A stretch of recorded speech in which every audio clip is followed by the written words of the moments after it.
Hello, everyone. It is Thursday. You have almost made it to another weekend. We are so close, but you're here with me and Tracy Borreson. Thank you so much for joining us, Tracy.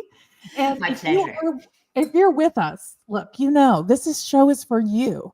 I want to know you're here. Jump in the comments, say hello, let Tracy and I know that you're here, and then don't be afraid to ask your questions or share your comments as we go along, because this is a participation show. That's the whole point of recording each podcast as a live broadcast.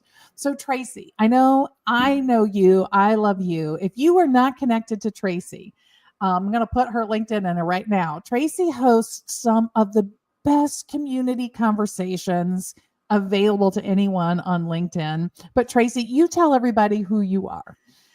Who am I? Well, I put in my title today when I was prompted all about authenticity. And that is my favorite way to talk about who I am. And I know a lot of times people will default to what they do in an intro or a bio, but for me, it's really about being yourself. And what is yourself? I know it's a complex combination of things, and I am, like everybody else, a complex combination of things. I am a mom, I am a marketer, I am a retired basketball player, I am a fastball coach, I am next year I'm going to be a homeschooler. There's like all of these components to people, and for me, I'm like so curious. I'm so curious about those components of people and how we can bring down the barriers to let that uniqueness shine. And so I do that in marketing. I do that with my son. I do it with my husband. I don't know that he knew he was signing up for that. I kind of do it with everybody. So yeah, that's kind of the high level intro to who is Tracy Borreson. So Tracy is Brands That Speak on LinkedIn if you are connecting with her. And I'm going to give you one more. This is her website, tlbcoaching.com. So if you want to know more about Tracy, but look, you hear that intro, and if you know me at all, you know exactly why Tracy feels like my soul sister. And every conversation with her is just incredibly heartwarming for me, and it feeds my soul. And so when you said yes to coming on the show, I was super excited, and I'm so glad that you're here. And if you're with us on Facebook, I'm sorry, I'm getting error messages trying to cross post to you. I'm not sure why. So if you're missing some of the stuff in the comments, but hopefully you're getting the live broadcast. Tracy, we're going to talk about being leavable. So I need you to set this up for everyone. Sort of give us the context around this conversation in your head that was about being leavable. So first of all, this is a story that lived in me for a very long time. So I'm sure there's actually lots of data points that play into the story. But when it became really noticeable for me was I was on Facebook and I saw a picture of all of my friends together having Friends Christmas. And I was like, oh, I wasn't invited to Friends Christmas. What does that mean? And I had let's back up just a minute, because I have like 10 years of mindset experience coming into that, and that still happens. So this is a journey, folks. And so I had this emotional experience about that, right? Like my interpretation of the story was that my friends, who I thought we were all a group, they were a group, but I was not a group. And that played into my story of I'm leavable. And I could see it in I've been divorced. I could see it in that experience. There's a lot of times from like a working perspective that I've kind of like checked out myself in advance, kind of just assuming that it wasn't going to work out. There was like so many of those things. And luckily for me, I have a phenomenal coach who helped me identify that the story behind all of these things was actually that I'm leavable. And I think, honestly, I think it's rooted in like my sister being born when I was 2 years old and thinking that like I wasn't good enough of a kid. So then they had a replacement, and this story is built from there. And a lot of these stories actually come from that point in our life where we're not cognizant of how we're processing that information, but pretty much everything we become is stacked on top of that. And so, I mean, I was very excited to break this down finally. But yeah, I mean, that's kind of the setup of it. And I also think like in my experience, it's very much like the expression is almost like you're blaming someone else. Like that wasn't me, right? Like someone else left me. The group left me, right? Like how rude? How rude is that?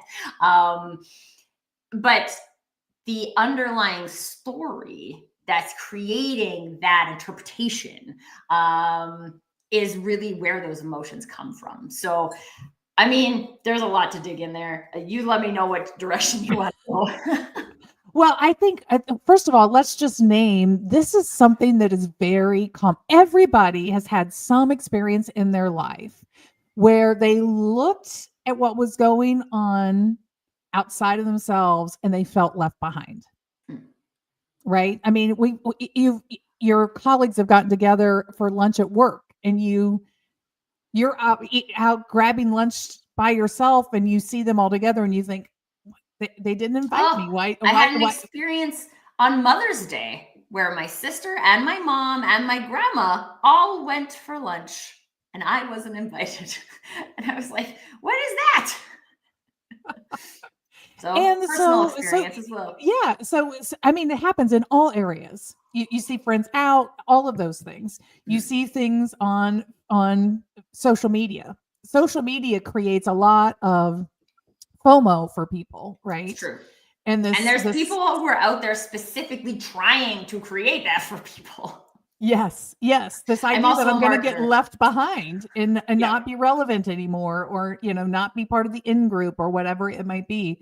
So thank you for being so transparent and authentic about something that is really a part of our human condition. And when you traced it back to even your sister being born, it made me think about my own children who are 5 years apart. And my older daughter definitely, I think, had that same response when her younger sister was born. It just kind of it tracks. It plays out in thinking about that. So what impact? So your coach, you sort of noticed this. What impact was this being leavable having on you personally? Oh, I mean, if I were to simplify it, because again, like there's lots of experiences that are attached to that, but to simplify it, I would say like I was playing small. So I felt like every time I would like get to a boundary, it would deliver on the story of that I'm leavable. So I just like played very small and didn't push the boundaries.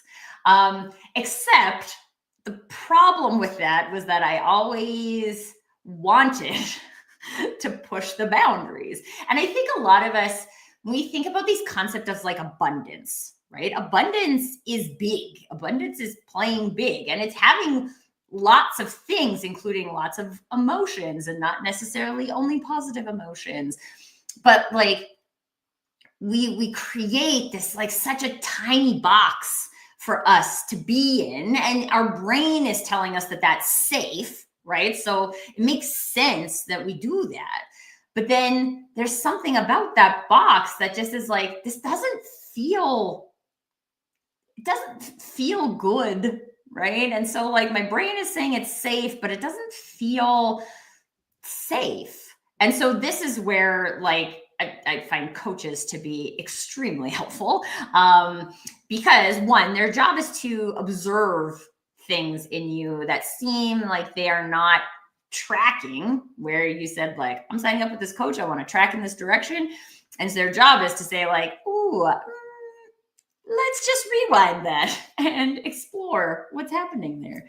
And I think too, again, like I said, I've had like 10 years of mindset experience at this point. So now I have somewhat of a skill of identifying when I'm like feeling something and it's not really related to this specific scenario. Right? Like there's something. So see, there's hope for all of us. If Yes. we keep this practice of what's the story I'm telling myself, we could arrive there because it is hidden. You are Yes. naming something that is very true. It is quite hidden for us when it is happening. It's why it takes effort to discover it. And what I also like about what you're sharing, Tracy, is that this idea of playing smaller is this idea of the story you're telling yourself is, if I can just not piss them off or not step on the toes or be perfect enough or docile enough or whatever the word is in that moment, whatever, if I can conform. So the story is, if I can conform in these ways, then I will be accepted and I will be permitted to continue. But if I don't, then I'm leavable, and they'll leave me behind. And so, but you also named that your brain is telling you this, right? You hold this story, your unreliable narrator. Your unreliable narrator is like, well, in these situations when this happened, we told ourselves, well, if we just hadn't said that thing, if we just hadn't taken this extra step. So cautionary tale, step back, step back, step back, right? But then you're leaving some of yourself behind. And that's what you were naming, is that in order to do that, you leave some part of yourself behind. Yeah. Your truest self. And so on that note, I just want everyone to know that in those moments, like conceptually, yes, we're leaving it behind. But the good news is it doesn't actually go away because it's part of who we are. We can do our best to stuff it down and silence it, but it doesn't actually go away. So we didn't actually lose it, which is great news, because like all of this practice that we have of telling ourselves, stay small, stay in this box, this is what is safe. When we change the operating system, so we change my coach refers to it as a file folder structure. Right? So we all have these file folders of our stories, right? So I got a file folder for I'm leavable. And then when I have an experience that matches that, I file it in the folder. Now, all of a sudden, I have a whole bunch of proof that I'm leavable. But if we throw out that file folder and we replace it with something else, and the replacing it doesn't have to be something that's like completely the opposite. So when we're replacing these types of thoughts, often we think like, I used to think that being leavable was bad, so now I'm going to think that being leavable is good. That's a terrible example. But the point is that there's the exact opposite, right? So we could just simplify it as I'm leavable or I'm not leavable, right? But now if you switch the I'm leavable story to I'm not leavable, you don't really believe that. And you don't have any data to prove that that's true. So now you're just carrying around an empty file folder. And you're like, well, that other file folder is holding the truth over there. So I've often found that like the complete flip is not successful. It's more about tapping into something that you can believe. So for me, and I actually wrote this on a Post-it note, so I remember to say it on my computer, was that I can create. So I can create solutions, I can create relationships, I can create experiences. And this is something that I fully believe to be true about me.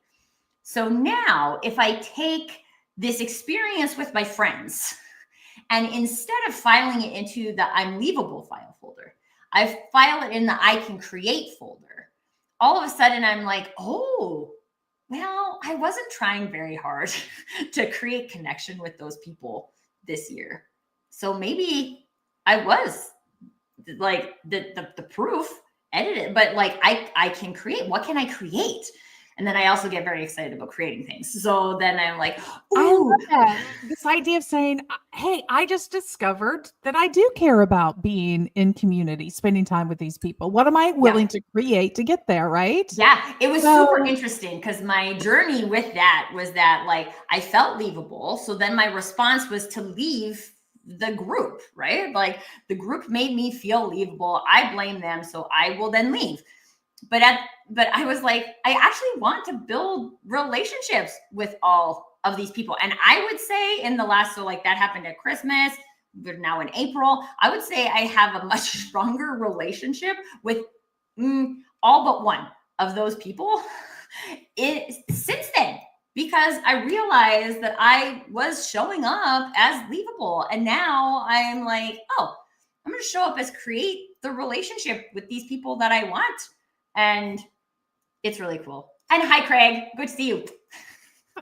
Yeah, thanks for joining us, Craig. Well, and that got us to the title of the episode is from the song "Should I Stay or Should I Go Now?" Right? I mean, because Tracy and I both love music, and we believe there's music for every moment in life. Yes. But this thing, you're so right. So here's the real tragic power of your unreliable narrator. So you create this file folder that I'm leavable. You're filing away because that's the way our brains are designed. So the psychology behind this is that once you form a belief like this, you pick out all the data that affirms how right you are and you stick it in the file folder. And all the other examples, you kind of ignore those. Yeah. Your brain is just kind of set up to do that to you. So your unreliable narrator has all this data to fuel this story. And like Tracy said, then what do? You blame the other people and you sit in your self-righteousness. You're right to be hurt by this. But unfortunately, that takes you away from what you truly desire. Right? That just continues to affirm. So you were sitting in this moment of should I stay or should I go? Right? And luckily you had your coach that helped you. So you just dropped another example. So Mother's Day just happened again with your family. Talk to us about how did you process that? Because it's family is especially tough because we have so much history with family. Yeah. So I will tell you, my biggest challenge continues to be the narrative with my family, because there's so many layers of who I thought I had to be that like literally none of them are me. And so trying to peel them away, and I say this to my coach all the time, I have a much easier time doing this in business because my relationships with people they're not that long. They're not 40 years long. Right. But also there's like generally a connecting factor that brings people together. So like even you and I, as an example, right? I met Rita, she talked about the Show Up Positive movement. I'm like, oh my gosh, I'm all into this. So like we have something in common from the beginning and we can build on what we have in common instead of just building a house to build a house with no plans.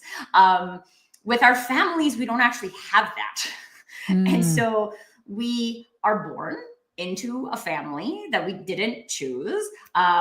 There's different trauma that exists there. There's different ways of being that exist there. There's different permission levels that people are allowing for their ways of being. There are different societal norms. There's different cultural norms. There's like a whole swack of things. And then literally we build a house on it and we don't even know what most of those things are. We just like start building because we have to start building. We are having experiences and they turn into this building that is unrecognizable to most of us in our familial relationships, and being like, who is that person that goes to family dinner? Because I feel like it's not me. So in the like Mother's Day experience, I also have, so specifically with my sisters, and if either of them are listening, I love you. And I'm sorry because I created all of this unintentionally, but I had this file folder where like my sisters don't care about me. Okay? So my sisters went to the Backstreet Boys concert and didn't invite me. But there's lots of data over the years that I had put into the folder. And for that Mother's Day, it was my sister's first Mother's Day. She coordinated or it might have even been my brother-in-law that coordinated the thing. But like, so I associated the booking, the event with her and my story of that, like, well, she doesn't care about me, so I'll just file this as another thing and that doesn't care about me category, which actually started to become very difficult. It was actually really easy to file stuff like that for years. But then once my niece was born and I adore her and I want to be around her as much as possible, I was like, oh, this relationship, this file folder I've created for my sister is not going to work for me on a go forward basis, because if I keep filing stuff in there, I'm not going to get to see my niece as much as I want to. And my niece and my son have this like beautiful, like I always think the best of siblings, but without the worst of siblings relationship going on. And so like, I want that for them. I want to be able to create that. And so my sister's also a lawyer and she's very busy and her schedule is not aligned with mine. And like, and not all of her like life decisions are aligned with mine, but literally it was, and this happened after the Mother's Day thing. So I would also not say that I learned what I needed to learn to make this transformation because of that event. I would say this has been, again, a longer process from a family point of view, identifying these stories. But I was now I have a file folder of I love my family. It might sound simple, but like I do, right? And if my mom is having a bad day, I love her anyway. And if my sister is busy on a project, I love her anyway. And my other sister was a dancer for many years. And so she like mostly worked at night and was asleep during the day and our schedules never aligned ever. And I was like, but that is fine. I used to think that was wrong and that was bad. And so now erase that file folder. I love my family. And I get to put stuff into I love my family folder. I think this is brilliant. I'm really digging the file folder because we have novellas in our heads, folks. The stories we tell ourselves. We have a file cabinet full these are thick files. We do. We really do, because this is what we do as human beings. We are, you are a marketer, Tracy, and I'm sure you spend a lot of time coaching people on how to do storytelling in their brand. But the truth is we are amazing storytellers. We just don't always know truth from fiction in our stories, right? Because we are biased. Mm-hmm. People are just biased. And so, this, you talking about the story with your family, it made me think about one of my friends said to me, you're so fortunate, you and Dave, my husband, you have such a really strong relationship and you're going to navigate, because our youngest is about to leave for college next year. And we're going to enter the next phase of our lives, our kind of our third act together. And what's so interesting about that, Tracy, is it is not that I have not had times that I disliked him and he disliked me, right? It's not that we have a perfect marriage, but every time I hit one of those critical places where I found myself expecting something different of him than what I was receiving, and really feeling disconnected because of that, I chose the file folder. I choose my husband. That choice is so important. Yes. But I do. I mean, like, I really consciously do. I consciously make that choice. Instead of focusing on all the stuff that I'm putting in the for lack of and want folder of our marriage, I decide I'm going to focus on the I choose my husband folder. And then, like you said, I create. From there, I can create. So I'm choosing my husband. What do I want to create with him? And then how am I going to show up in a way that is, and it does take two. I believe in the Gottlieb research that says that, when you reach out to your partner and they don't respond, eventually you will give up. So every time I reach out to my partner in creation, he responds back to me, and it's allowed us to move forward. I don't know how many times I have responded to him properly in that way, but I can name all the times when I have been the initiator, a creator, and have gotten that response back in kind. And so this is brilliant. This is a really brilliant thing to recognize that we actually have this song. You guys are just never going to hear this song again. And this was the anthem of partying when I was in college. I don't know, the should I stay or should I go? It was played at every party with the keg going and the whole thing. Should I go now? Yes. But you're going to think about that differently now when you hear that song, because you're going to think about Tracy, and you're going to think about your file folders that are telling you to pull back, to walk away. And sometimes that is the right choice. But so many times we are applying that good instinct in the wrong situations to our detriment. Yeah. And I think, so, I mentioned this earlier. I've been divorced. I'm happily married now. I have a very different relationship.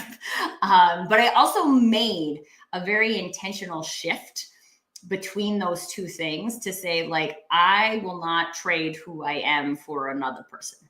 And so even when I entered the dating scene again, and I was 30, and I was like, I don't know how to do this. I'm gonna just be myself. If people like it, cool. If people don't like it, cool. I'm good with it. So I'm gonna be myself. And one of my favorite things about my husband is that he is just himself. He is himself. I'm myself, and we are naturally compatible. we have aligned values. We have aligned ways that we eat. We have there's a lot of things that are just naturally aligned. And we didn't have to change who we are. And I don't believe in doing that anymore. In my first relationship, I did that on the daily. I was trading who I was, and not because someone asked me to. It wasn't because he asked me to. It was because I had decided that was necessary. And exactly, that was a story, right? That was a story that you had in your head. Yep.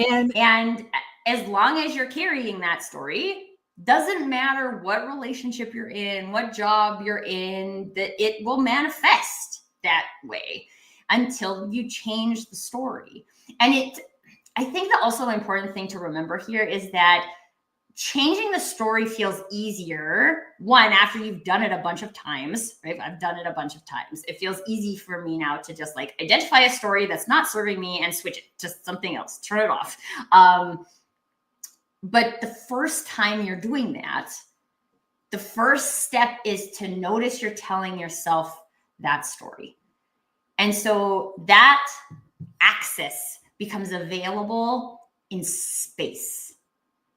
In allowing ourselves to have space between an emotional reaction to something, and instead of allowing ourselves to get drawn into the emotion, is to get curious about why we're having that emotion. So when I experienced that thing with my friends, and I was having an emotion, and so it happened on a Sunday, and then I had my coaching calls with my coach on Tuesday, and I was like, I'm not responding to this until after I have processed this with my coach, because if I respond now, I'm going to respond emotionally, and I don't know what is driving this emotion. So I'm just going to wait, and I'm going to figure it out. And then, there's some courage and bravery associated with this next part, but I actually shared that whole journey with my group of friends. I had this epically long Facebook messenger message that was and this is what I realized, and this is the journey, and I've been letting myself tell this story about this group, but it's not because you guys were doing anything in particular. It's because I was letting that happen, and now I've decided not to let that happen, so we can create from that space. And it has been interesting because like, there's like 5 people in the group. 3 of them were like, oh my God, yes, I want to create with you. And one of them I haven't talked to again.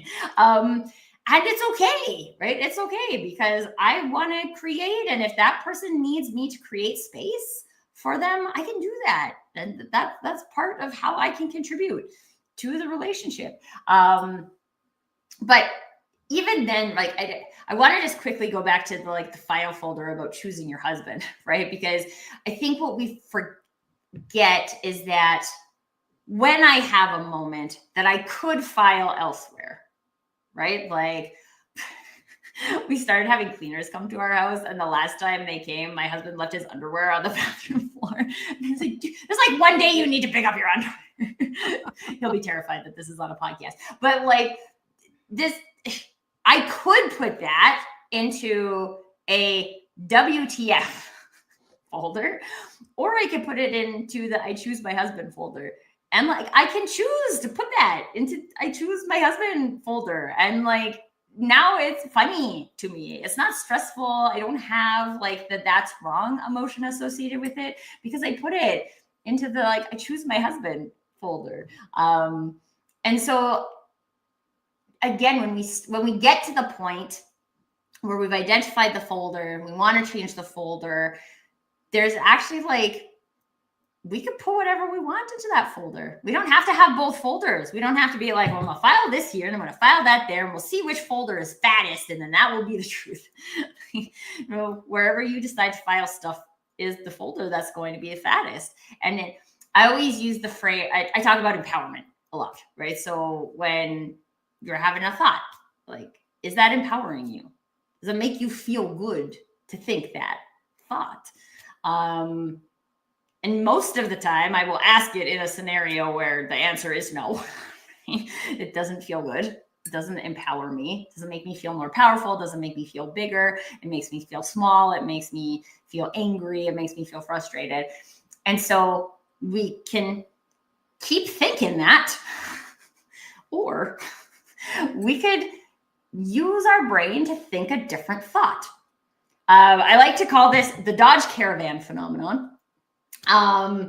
Based on an experience I had with my husband that was, I don't know, we're having this conversation about family vehicles. And I was like, they always say the Dodge Caravan is still the #1 family van, but this is a few years ago now. I think it's different now, but I don't see any Dodge Caravans. I'm going to stop and count the number of Dodge Caravans that I see on the highway.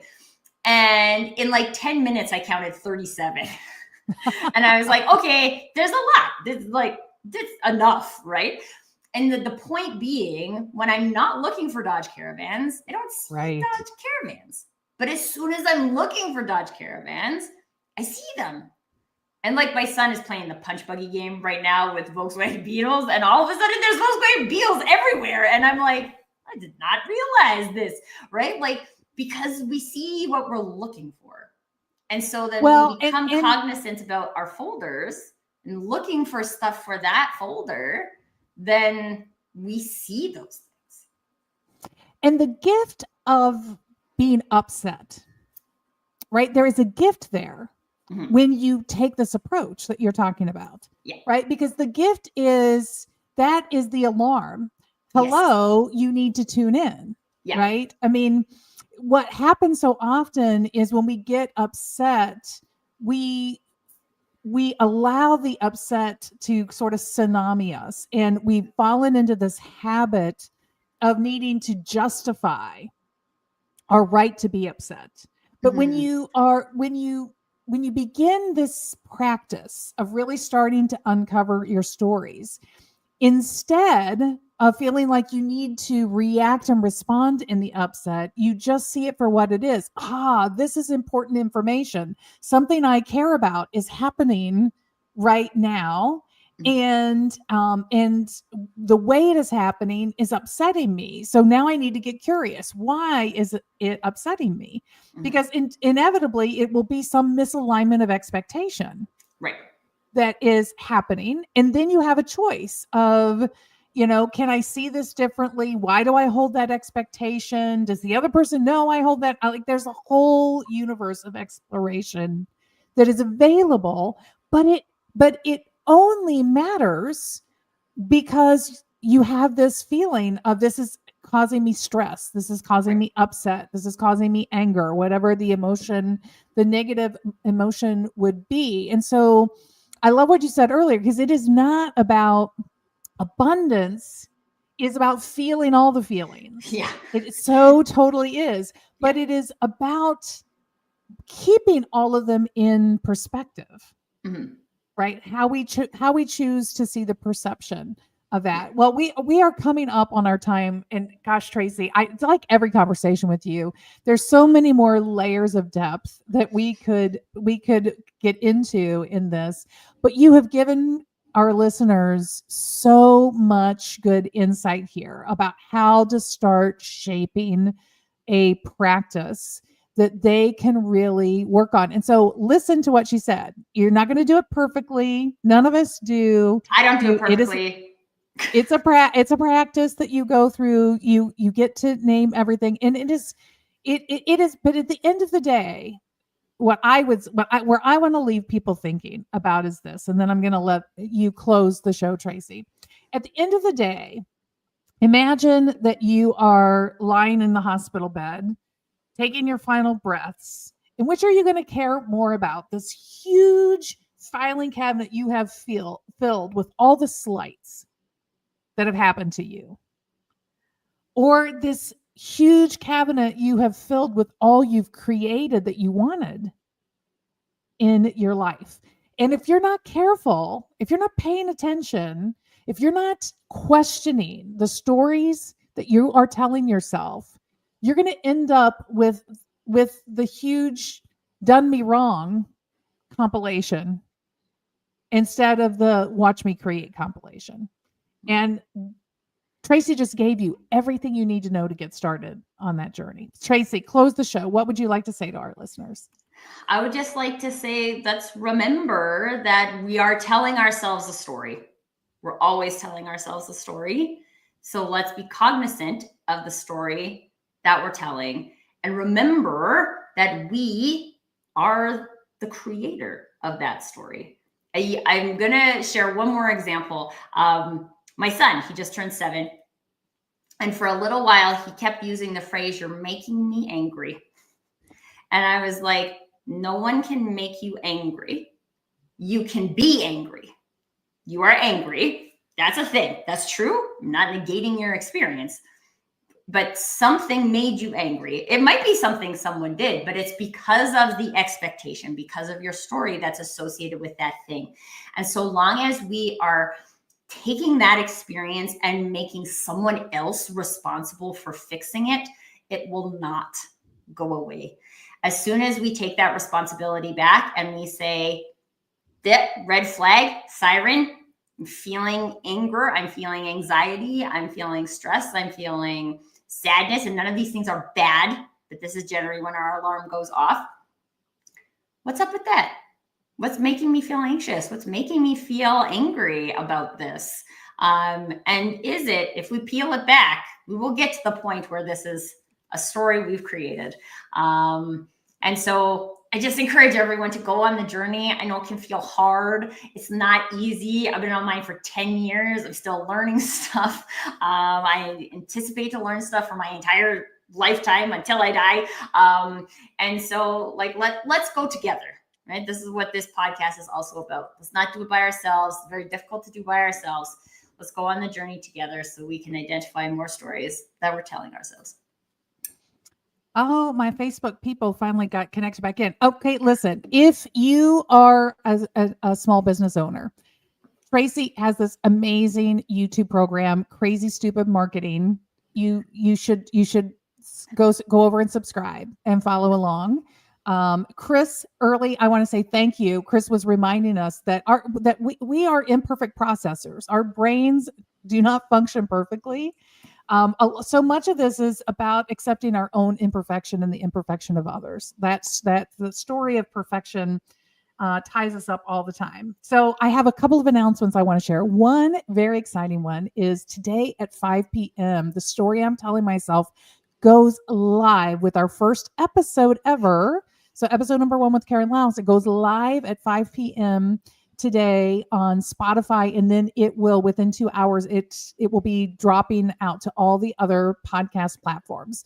So we want to help lots of other people find us in the podcast universe. So if you are enjoying the show, please go out to wherever you listen, find the show. It'll be the same, the story I'm telling myself, and subscribe and recommend episode 1 with Karen, just as delicious as this one with Tracy. So you'll be steering them in the right direction for sure.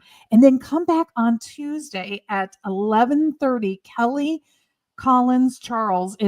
Charles Collins is going to be with me. She's going to talk about choosing to leave her practice as a lawyer to pursue other dreams, and how she had to change the story that she had in her head about leaving part of herself behind.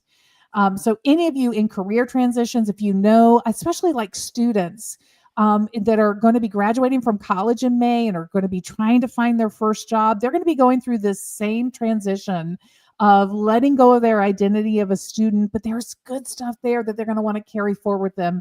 You're going to love this conversation with Kelly Charles. So join us on Tuesday at 11:30, and then we have Karen Taylor on Friday. So come back again. Thank you for being with us. Tracy, you're amazing. I love every conversation with you. You need to connect with Tracy. Just do it. Just trust me. You will not regret it. And come back and see us again next week on Tuesday. Until then, have a wonderful weekend, everybody. Bye.